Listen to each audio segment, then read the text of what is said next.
So as a business owner, why isn't building wealth something that is presupposed? There's so many business owners that get into this vicious trap of reinvesting back into their business. Every last red cent, because they believe that their business is the best investment vehicle for them to be able to achieve their goals. It sounds counterproductive, but the more money that you can take out of your business, the more you can set your business up to be able to grow and thrive. I'm going to run you through a couple of tips that we've implemented with our clients and we've done in our own business that I think can help you.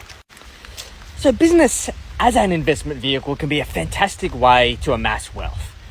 We've only got to look at any rich list in the world to know that the vast majority of people who are there are business owners. But there is a fundamental difference between them and you. Now, the vast majority of those people, they have been able to obtain their wealth through the value of their business. They understand how they create intrinsic value in that business, and that's typically as a multiple of their profitability or their EBITDA. Further to that, their businesses fuel their own growth. They have working capital that is created through the revenue streams that are produced in that business that allow them to reinvest into that business without having to forfeit all of the profitability. And as a result, they're able to have their cake and eat it too. They can pay out dividends and distributions to be able to maintain their lifestyle, to be able to achieve their goals, and to be able to build wealth. And they're also able to reinvest back into that business in a way that allows it to increase the enterprise value and ultimately continue to build wealth from there as well. Do most small business owners do this? No. What they do is that they don't have a clear financial operating system. They don't know their numbers. They're good at what they do. They're good at making the cash. They're not very good at keeping it. They then get to the end of the year and they reinvest all of the cash flow that they've made throughout that year back into the business to double down because that's what they believe that they should do.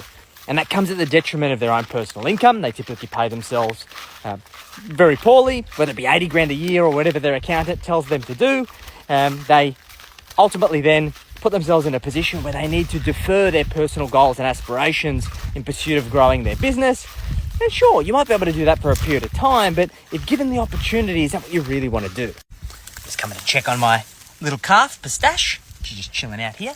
So, what's the alternative, guys? Well, the alternative is as follows. Number one, you need to make sure that you've got a financial operating system that is conducive to having the margins that allow you to do everything that you want to do.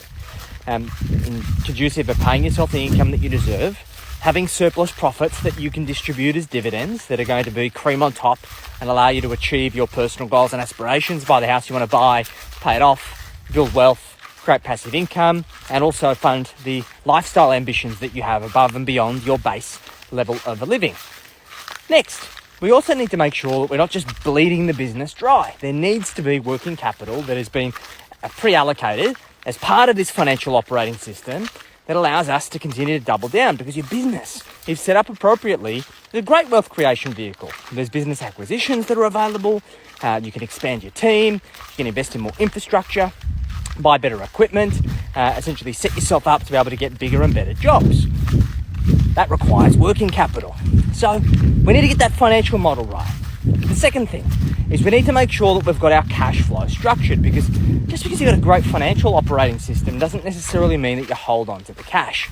And I see for so many business owners, once they work out how to make the cash, they just don't know where it goes. And we implement a really simple bucket-based system that allows them to segment where all of their expenses are coming from, and they can look at their business bank accounts on a daily basis and see exactly where their money is and know exactly how they're performing.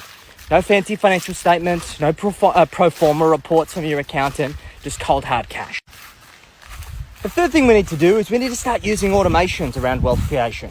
If you're relying on you having the energy and the bandwidth to go and select stocks and be able to invest, for the vast majority of people, you're going to end up sitting on the fence and doing nothing.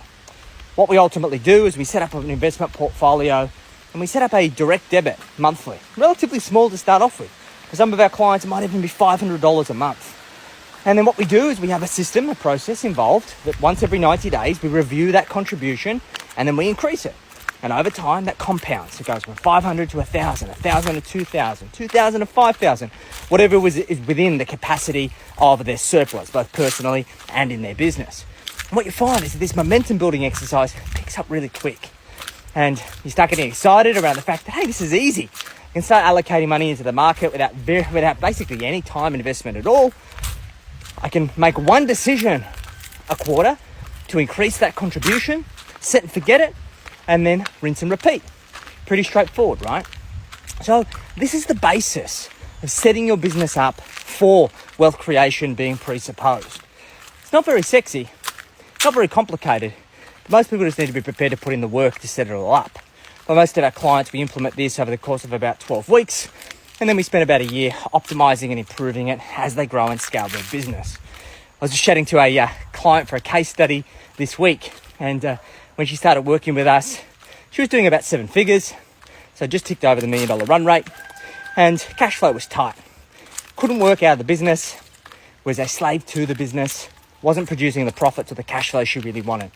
We implemented all of these things, and 9 months later, her business is now doing over $200,000 a month, 25% profit, and she just come back from a 3-week holiday. No laptop, completely off grid. The business grew while she was gone. These are some of the things that you can implement.